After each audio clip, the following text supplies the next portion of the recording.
Welcome to Toffee TV. It is the final word.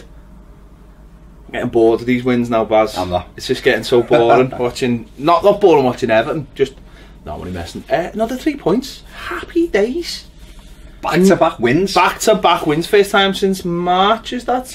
First Leicester and who the other game? Do you know the mad thing? Have you seen our home record this year? Yeah. It's absolutely second best. amazing. Second best in the Premier League.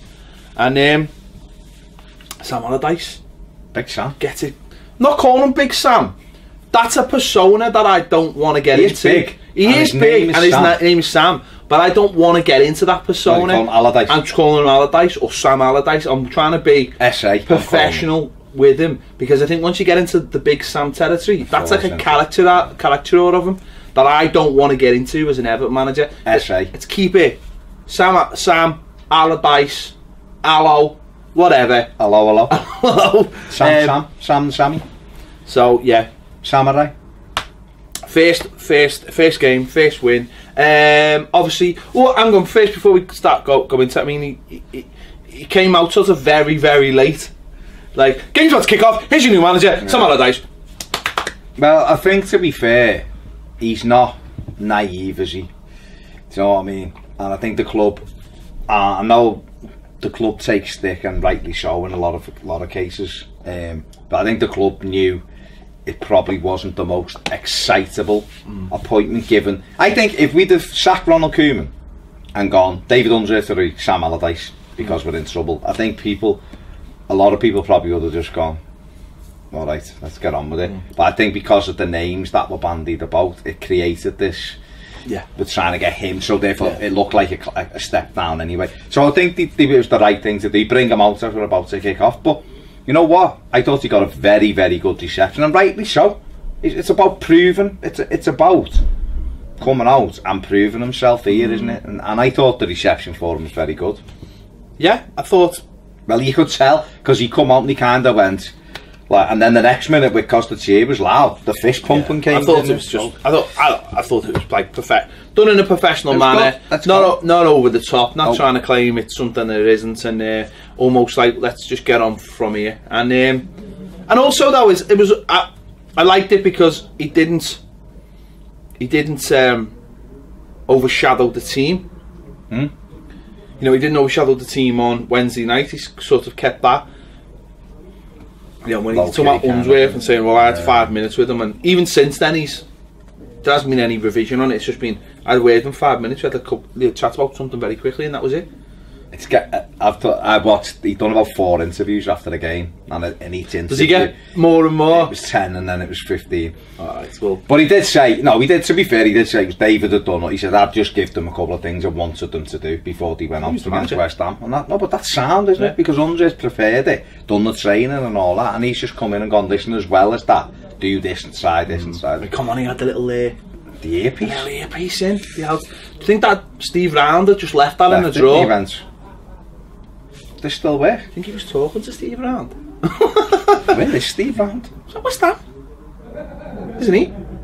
Was he gone there? Oh, he's gone with the Moyes, hasn't he? Yeah, I'm sure he's at West Ham. No, he wasn't talking to Steve Round. Okay, plotting their downfall. Same team, which you understand, wouldn't you? Because obviously, I mean, if he comes in after a couple of days training and he changes the team after a 4-0 performance, it's another stick. It's a stick to beat him with, isn't it? I personally would have gone with Niasse over Calvert-Lewin, just because I thought Niasse was playing really well before the suspension, but I had no problem with it. You know, Calvert-Lewin done well the other night, and again he done well at the weekend, and he's learning his trade. There's part of his game he needs to improve, there's no question about it, but he's a willing runner, he's quick, and why should you change the team? And I suppose that's the thing, is that it needs to be that, really. That it needs to be, look, if you get in and perform well in that shirt, I'm not going to take the shirt off you, because then the players know that if I get me chance, it's up to me. Then if I don't play the next game, it's because I haven't performed, rather than, well, he likes him better than me. And I know you've got to rotate as well a bit, but I think it's a good starting point. The thing is as well is that I think Allardyce is lots of people say different things about Sam Allardyce. You know, he's a firefighter. We've said it all ourselves. But what he is a champion of analysing the game, analytics. I remember watching a few weeks ago, actually, and I didn't even think about it at the time. I was watching a promo with Dave Brailsford, or Sir Dave Brailsford, who... You were going to say Dale Winton? No, I wasn't. No, I don't know why you would. Because you went Dale, I was thinking Dale Winton. Dale Stevens. Dave Brailsford, who is in charge of the cycling over here now, like him or hate him, some people do. He is all about fine margins. Fine margins. You don't change the world. You change things by the centimetre, by the inch. And that's how you do things. And I remember tweeting at the time saying I'd love Everton to employ him, because he's the kind of fella that could probably go into every sport, any sport. Clive Woodward did it years ago with the rugby union, and that's why Southampton took him on board. But unfortunately it's Harry Redknapp, so it was never going to work. And it's about finding the fine margins, the tiny margins that all add up. All once you put them all together, they all add up. That was the Moneyball theory, wasn't it? That was, I know the buying and stuff, but all the analytics to see who's doing. And Allardyce is like that. He when he was at Bolton, he was one of the first people to get. I think it was called Hawkeye, wasn't he? I know Hawkeye's got different termination now, and it's about. But it was that Prozone and Hawkeye, and it was the cameras looking down and tracking all the runs, and that's when we got it because of Allardyce. Because they're mates, aren't they? And it was about saying that was before it was all. You know, you could get it all online and all on Twitter and all the rest of it. It was like the pre to Opta, and saying this is how far you've run, and you're wasting energy running over there. Why don't you run over here? And looking at all those fine margins, and he's already said that already. I'm going to speak to everyone individually and have a word with them. We're going to sit down, go through it, and go. And you're right, they do. If you've watched the Moneyball film, there's a lot of that in there where you're like saying, "You're doing this. You don't need to do this. Do that. You're good at that. Keep doing that. Do less of that and do more of that." And I think that's where he'll get the fine margins. And I think that's what I'm saying. You can have the same team, but it doesn't necessarily mean it'll play the same. And we'll come on to it in a minute because it comes into this game. And I think we'll see a lot of that where it's like you're playing well, but you're doing it. You're running over there. You don't need to run over there. He'd already said this in the pre-match conference as well, hadn't he? He said, you know, we'll have to look at substitutes. I think substitutes will be very important tomorrow. So he was already putting it out there because of the effort that was put in against West Ham. You know, talking obviously about the likes of Wayne Rooney and people who'd had a big 90 minutes on Wednesday. You know, when I came off with a couple of minutes to go for the standing ovation and stuff. But so he's already putting it in there. That's a fella in control. I'm already ahead of this because I'm predicting that we're going to need our 3 subs tomorrow already on a Friday because of the plan. What I think the players need, and I don't know whether it's just because we've won the 2 games, and I don't know whether you feel the same, but it's just like there's a calmness around the place now. It's just like we've got a manager, everything's kind of settled back down, and now it's like, what can we do? And I think the players need to know who's in charge. They need to look and go, like, he's the manager, and there's no messing around with him. For me, it's like this: we're a bad teacher in charge, right? Yeah. Then we're the substitute teacher. And I don't mean that in a bad way. I just mean, well, he was. We had a substitute teacher, and now we've got a kind. Well, I say this now. He's almost like a headmaster. But he's the kind of teacher that people look back on him and go, "God, that fellow was strict, but he made me the person I am," sort of thing. He reminds me of me DT teacher that used to throw chisels past our heads at the wall and stuff. Now, I know this is, but that's what he looks like right now, and that's the kind of influence. Whether it happens like that might be a different thing. But that's the kind of, you're right. There's a calmness, there's a coolness, there's a control, because he's come in and gone, I've been here before, I've done this before, and like we were talking about last week on one of our videos, I think it was for Patreon, we were saying, you know, the countries, managers manage other clubs. They go round the whole thing, and they almost learn about clubs from the outside and know what makes them tick. You know, if you go to a ground as the away manager enough times, you know how the opposition fans think, or the history of things, or so. I think he's come in, and I think you're right. He's already got that control on the situation, like we said last week as well. He'll have been keeping his eye on this for a month or so. You know, watching the games, knowing what was going to happen. Played Everton like a bleeding fiddle. Let's be honest, in a way. Well, I don't know. I think Mashiri probably just had a little chat with him. I was like, well, you know, you're interested. He obviously wanted Marco Silva because that was the sexier option, which is fair enough. That's probably a more long-term option. But, you know, he's gone back to him, and Sam Allardyce is hung around, and, you know, he's not going to rush into anything. But what he did say, which was that the phone call came and he was here within 48 hours, so you've got to accept that. But there's a calmness, you're right, and I thought there was a calmness all over Goodison on Saturday, almost like, well, we've won a game, we understand what this fella's going to bring, and it should be all right. That's what I mean. I don't necessarily mean even to the players. Right. I mean just the way you feel about the club. It's like, well, we've got the manager now, because that was at first. It's almost, it's that little bit of intrigue when you sack a manager. It's like, who are we gonna get and what's he got? You know what I mean? And David Undred was actually come in, and it was all a badge, and I loved it, and that gave us like that good feeling. You know, yeah, he wants it. And I think even Sam Allardyce said he wanted to give it to David Undred. When they knew they couldn't get Marco Silva, they wanted Undred to have it, but results didn't dictate that. If Everton would have won 5 of the 7 games in charge, Undred would have been the manager. I think for Undred as well, and I just think his body language towards the end was just like, I don't want this, because he probably knew that he wasn't getting the response. Yeah, exactly, and he would have to work doubly as hard to get it, and he couldn't give that, because that would probably mean his life upside down. You've got to have that balance, haven't you, at the end of the day? And I think when you've got that balance, and I think we'll talk more about the backroom stuff later, but when you've got the balance in the team, and you all know what your jobs are, and you're confident in other people, it doesn't become as such a hard work. And I don't know, maybe David Undred took too much on. I think for Undred to have it, I think personally he'd have to get it in like May or June. And then he'd be able to plan everything, plan his pre-season, who's doing what, and then have the weeks where it's just him and the team in this situation. He's not, A, I don't think he's ready because he hasn't got the experience, and B, but not in a great. But you're playing catch up as well, aren't you? And I think the other thing, but it's good timing for that Sam Allardyce as well. He comes in when the European things are finished, basically. You know, okay, we've got a game this week, but it's all done and dusted, and now it's just Premier League games. It's the grind of the Premier League, and that's he'll be a lot more comfortable with that. So I think that helps. But I mean, going back to this game, I thought Huddersfield started really well. I thought they bossed it. I thought they did catch it. They pressed high, and I thought that caused the nervousness in our midfield.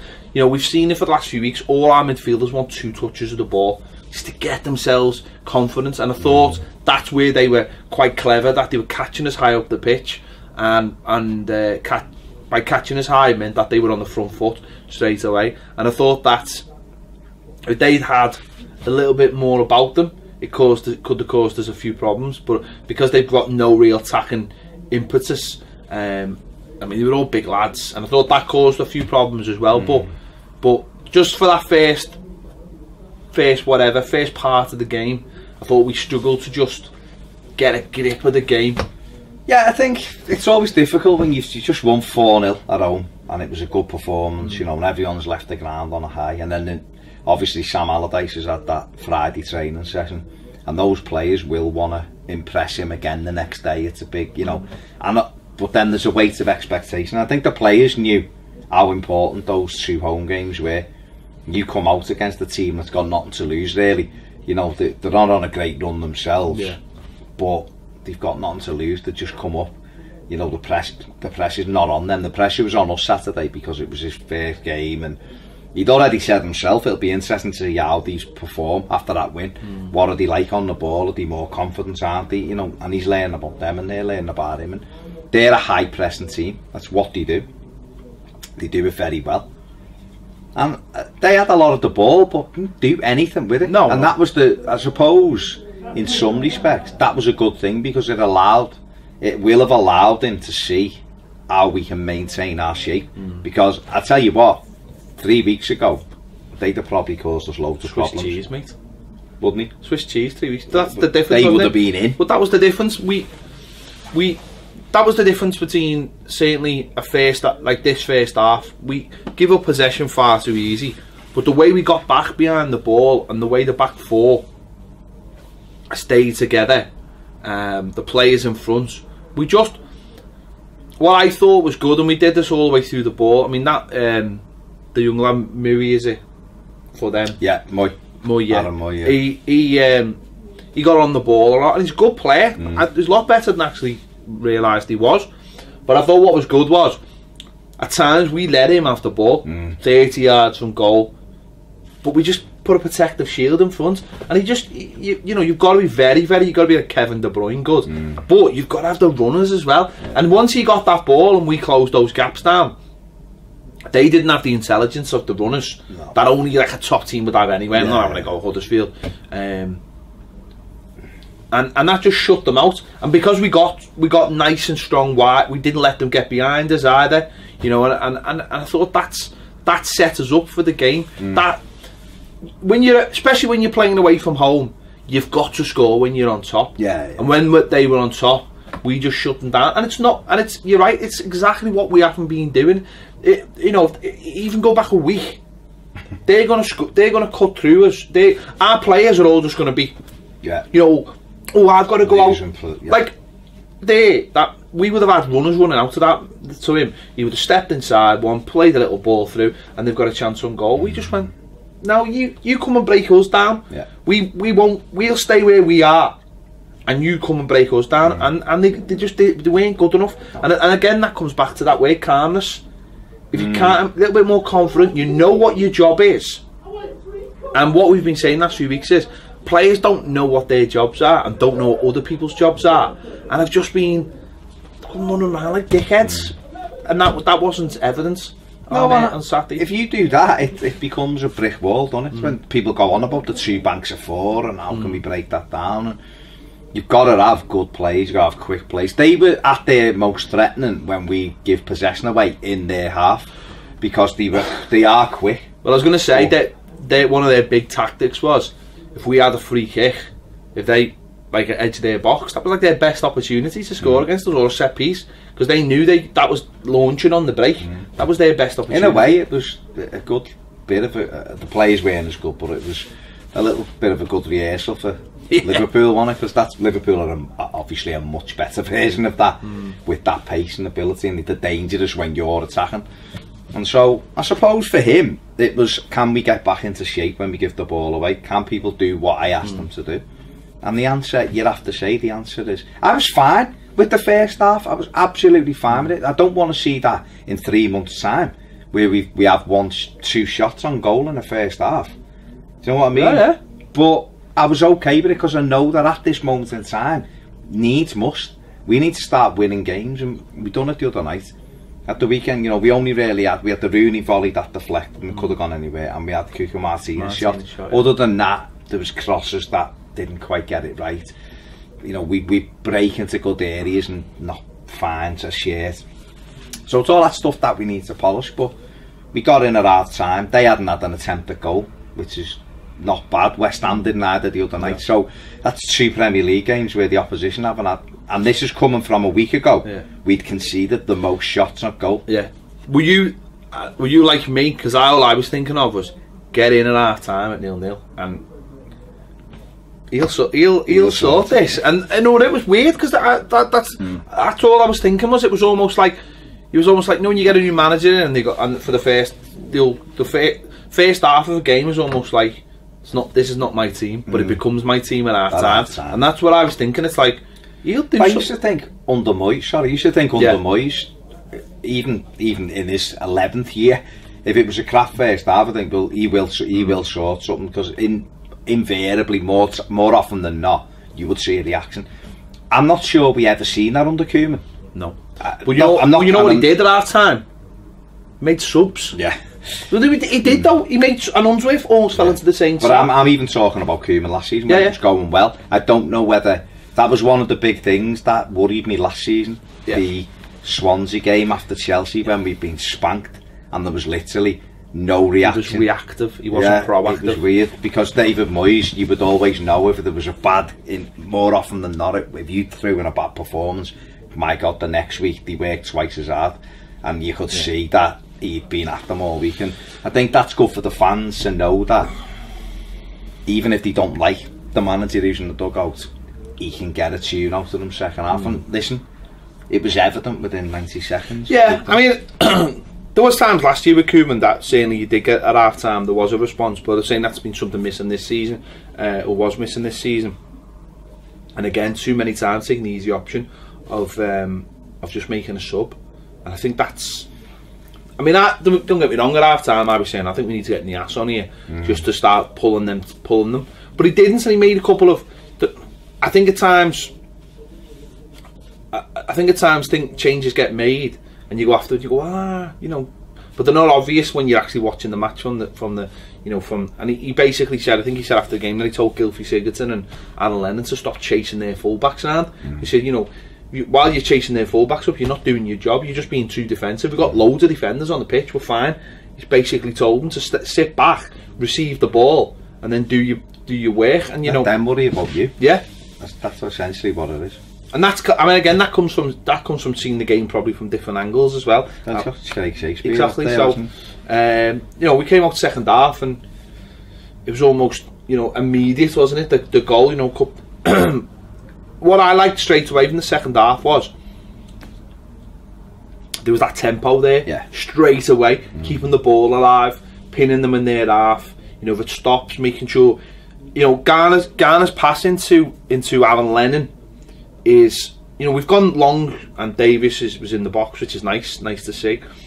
But Garner keeps the ball alive, getting the ball into Lennon's feet quickly, fizzed, like getting their left back on the, it wasn't great anyway, but getting him back on the back foot straight away. Aaron Lennon skips inside, and it's a lovely touch by Dominic Calvert-Lewin, which, you know, he wouldn't have known if there was someone there. But he might have worked on. Yeah. Runs in behind off them. But he might have known who was there. No, of course. And Sigurdsson's you know, first time shot, fantastic. But there was Tom Davis was in there. He was offside. Sigurdsson's in there. You got midfielders running past the centre forwards. Carried on running Calvert-Lewin, which is great, and it's a great goal just to set us up for the second half. It was, and it was one of the only times Aaron Lennon actually went at them at pace, and when he runs at pace, people panic because he's little. If they touch him, he could go. You know, it doesn't say much to throw him over. So defenders are scared of that, and that's something I think he's got to get into his game. He's got to get it made up and run at these at pace, you know, and maybe 1-2s but it was a great little flick, and Gylfi just lets it run across him and puts it beyond the keeper's going across him. You know, he's got no chance, and it'll do him the world of good. Played well, Sigurdsson, I thought. He did play very well. He played very well. He's just getting better and better now. The fitness is coming back. He's involved himself more in the game. He works very hard anyway. And you know, the goal, like you say, it'll do him the world of good. His first at Goodison. That's two in a week. You know, assist the other night. So things are starting to turn for him now, and I think players will get more confidence. What I've noticed them doing more is taking the ball now, and little tricks and laying it off and getting it back and wanting to be involved more, where I think a while ago he was just hiding. Those things weren't coming off for him as well. No, but I don't even think he was looking. I think he was just going, I've just got to run around and put the effort in so that people see what I'm doing. Where now I think he's going, hang on, I need to be playing more, you know, I need to get on the ball, because that's what they've bought me for. They haven't bought me just to run around the pitch, because you could get anyone to do that. They've bought me because I'm very good at that.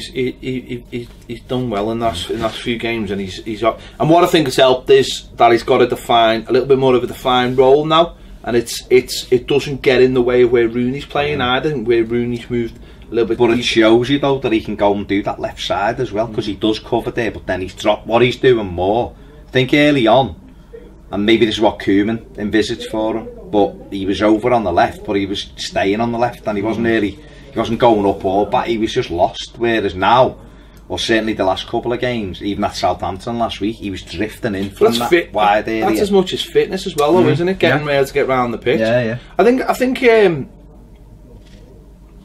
that I'm hoping. I don't know if it'll happen, but I think it shows that, you know, if players are allowed to settle in, then you will, you know, and that gives hope for the likes of Sandro and the likes of Klassen, that we had that thing where it was like 5 players or whatever trying to fit in all at once, and now that, like, you know, a couple more, you know, you've ticked a couple more now. Rooney may, you know, playing more in that position now, a little bit deeper. That suited in the last couple of games. Sigurdsson, you know, hopefully it means that one by one, Listen, it mightn't happen, but one by one, if they're all settling in, it allows someone else to come in and your squad level goes up. If them players are performing to the best of their ability, Sandro and Klassen are very good players, make no mistake about it. Whether they can do it in the Premier League is a different kettle of fish, but as a footballer they're both very good. But if you can get them to their peak level, then we'll know whether they can cut it or they can't. I think the other thing I was just going to say very quickly about Rooney is it gives us options now, knowing that he can play so well in that midfield role. It gives us options as well, because we can throw him up front when we need to. We know the lad's got goals in him. We know that he can, you trust him in front of goal with the ball, but also in that deep lying position, it opens up the pitch as well. And when you add Ross Barkley and Balassi into that, and Coleman into that squad, McCarthy, again the level. I think he can see the pitch now, can't he? Do you know what I mean? He can see the pitch in front of him now, and when he's playing there, it means that you're not losing something up front, because when he played up front, he ended up coming back there anyway. So I suppose he might have. Well, I think him in a confident Everton side as a striker changes again. The dynamic changes. You imagine. I mean, the ball for the second goal is absolutely brilliant. But not saying, let's just imagine you've got Rooney there, and you had like Lukaku last season playing up front, with those runs, and Rooney finding with that run. If you get a centre forward whose natural game, Bakambu, please. If you've got a centre forward whose natural game is to be on the shot, it's just drift off the shoulder. We're not saying that Dominic Calvin needs to learn to do that more. For me, he gets too stuck on the centre back all the time when he should be just pulling off them. Like Nias does. Nias are very good at pulling away from the defender. We know what his limitations are, but he's very good at pulling on the shoulder and getting ready to go, and that's what Calvert-Lewin needs to do a bit more. But we controlled the game really well second half, to get the second goal. I was a bit disappointed with them. I thought they abandoned their principles very quickly in that second half. No, but I would have thought they'd got more joy playing the way they were playing. It was weird to see. They were like polar opposites. But second half, they were just booting it. But haven't we seen being there, and if it's not 15 minutes to go, yeah, of course, but it went 48th minute, goalie started coming to the halfway line. It's been like that all season, though, maybe.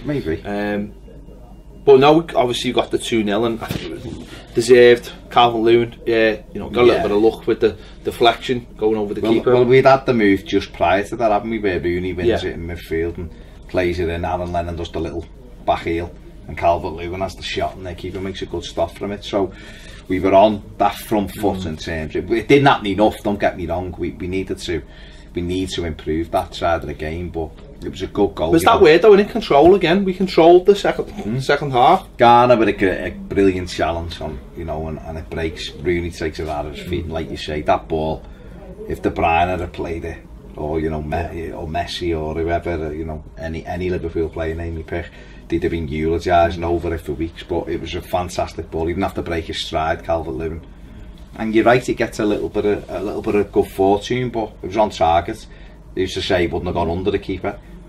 And it's 2-0, and everyone breathed a sigh of relief. Then it was like, right, get through the next 10 minutes, and it's sound. And the subs were interesting as well, weren't they? He brings. Well, I think Davis was walking it. Well, Davis, yeah, he was walking. I understand that. He really was. But to bring, Luchman on for Lennon, because obviously you felt like he was getting joy down there. What do you think of Luchman when he come on? He was rubbish. He offered nothing. It's not. I think the kid has got bags of talent, and he showed that when he came on against Watford. But it's where he does it. It's like, again, this might be the right manager for him, just to say, simplify. Just, kid, you've got everything. You've got pace. You've got bags of skill, but don't be doing it on.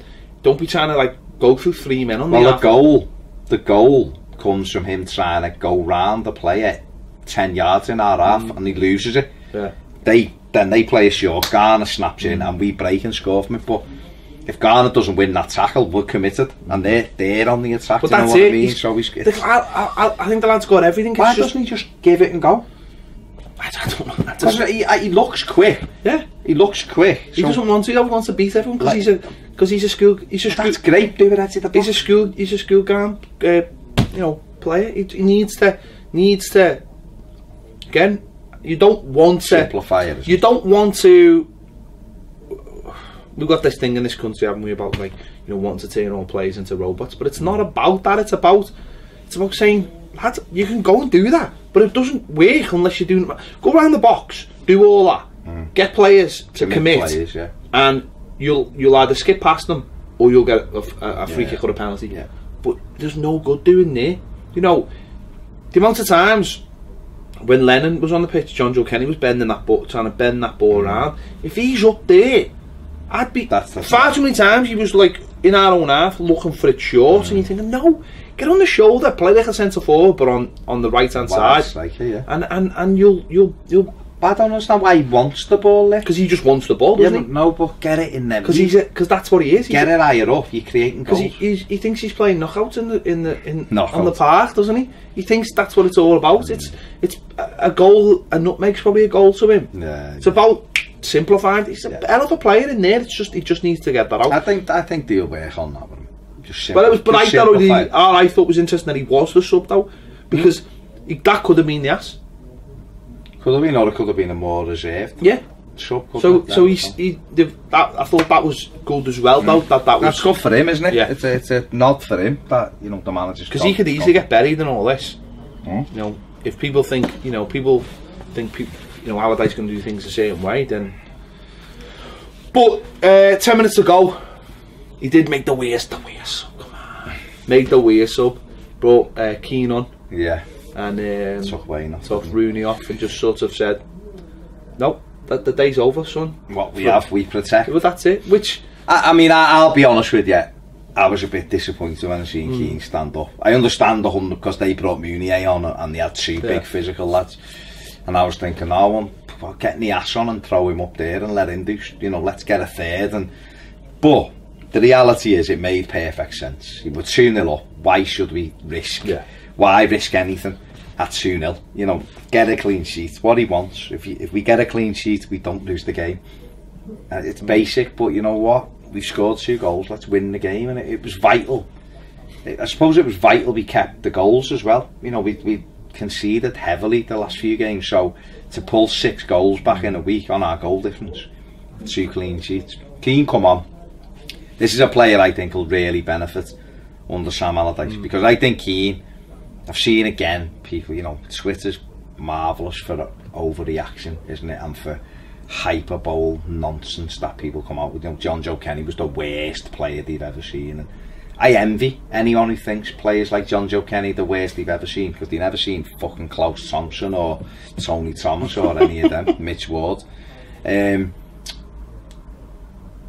But I think Michael Keane started his Everton career quite well, but he got bogged down with next change your centre back because they're knackered, change your centre back, change your right back, change your change your goalie and set the team, and then obviously then it was really serious, the leg infection he got. So he's not had a great start to his Everton career by any stretch, but I think a manager who was a defender himself as well, who will say to him, go and head everything, and when you get a chance, just put your foot through it. Don't arse about with it. If you can play, but just defend. But the other thing you'll benefit from is the organisation. No, well, that's it, isn't it? You know, that's what he's used to last season. But I'm saying, but it's not just bringing them on. I think it's important to see the game out. You're right, but also just bringing them on to say, yeah, get 1 or 10 minutes. Involved, yeah. Go and have 10 minutes. You know. I don't think we can.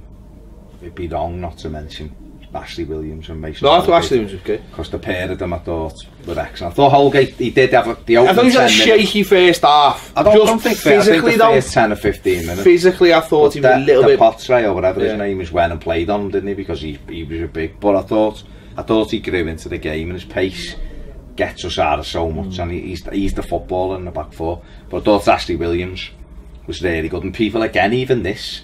Seen people praising him and then other people going, they only had one striker, he had nothing to do, and you're like, watch the game, watch the interceptions he made, watch the headers he won and his body position. You can't just because you don't. It's like me with Martinez not my favourite thing, but you have to acknowledge when he's done well, and he did do okay Saturday. Well. He did. The second half I thought he was very good. Martinez got better. You'd have to hold your hand just because he's not one of your favourite players doesn't mean you can't say he had a good game. Ashley Williams had a good game. Would I prefer a younger centre back? Of course I would. But Ashley Williams is a defender, and all he's done the last 2 games are what we said he should be doing to us. Just go and defend. Stop trying to play football because you're not a footballer. Go and win headers and put your foot through the ball. Just defend.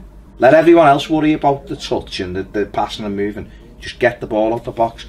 And I thought he'd done that very well. I think what Ashley Williams benefits from at times is he likes to be the leader in the back four. Yeah. And I think when he plays alongside someone like Mason Howitt, he knows he's the leader. Yeah. It's a big thing, I think. When he plays with Jack, it's like he's... It sounds mad, because why you would, but it's like he's in...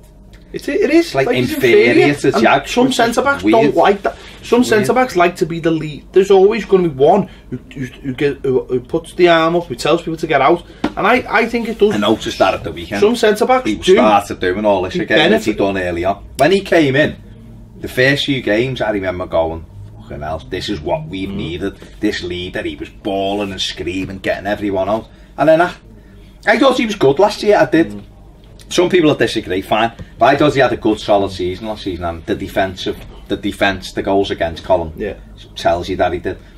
He's been very, very poor this season, and all of that's gone. All of that leadership has gone. I don't know whether it was confidence, whether, like you said, he's with Jag Yelka more now, and his head's a little, he's the leader, not me, I'm just but the other day I thought he was pulling people out, he was telling them where to go, and I thought he had a good game. No, yeah, he did. You can't really say anyone had a poor game. You know, they all did their jobs, and Kenny's getting better at right back, getting more and more into games and doing his natural things that we've seen him do for the under-23s. When he goes forward, he mirrors Coleman, and that's, I mean, Seamus is obviously more polished because he's got the experience and everything, but it gives you that extra like string to your bow, doesn't it? Whereas, you know, if your right back gets to the halfway line, has to pass it back all the time, you've lost that. And he's had to do that because with Martina playing left back, you've got nothing going forward. Nothing on the other side. Because every time, even his body shape, every time he receives the ball, he's going backwards with it. So he's had to step up. So that's good. And Tom Davies is the same. Tom Davies, it's mad because when Tom Davies gets a yellow card, he plays better, I think. It's almost like he calms him down, like he gets all the madness out of him. But no, it was a good performance. As I say, it wasn't a brilliant performance. It was just a good, steady performance, which we should see against most teams. You know, outside the top 6. Yeah. Because there's very little in there. Very little in there. I said this before. I said to you 3 or 4 weeks ago that I still think we'll finish in the top 8. I said that, didn't I? It's on camera. I said I still think we'll finish in the top 8, even where we were, because I think if all I was thinking was if we can get it right. There's a lot of good players in it, and let's be honest, there's a lot of average sides in that Premier League. If you can get solid, you'll beat a lot of these. The key will be, can we win away from home? That will be the key. The home form's got to be strong, of course, and it is. You know, we've won the last 3 home games, haven't we? 14 from 18 in 2017, which is incredible. If we can then get 2, 3, 4, 5 away victories against teams and just in the bottom half, forget the top 4, 5, 6.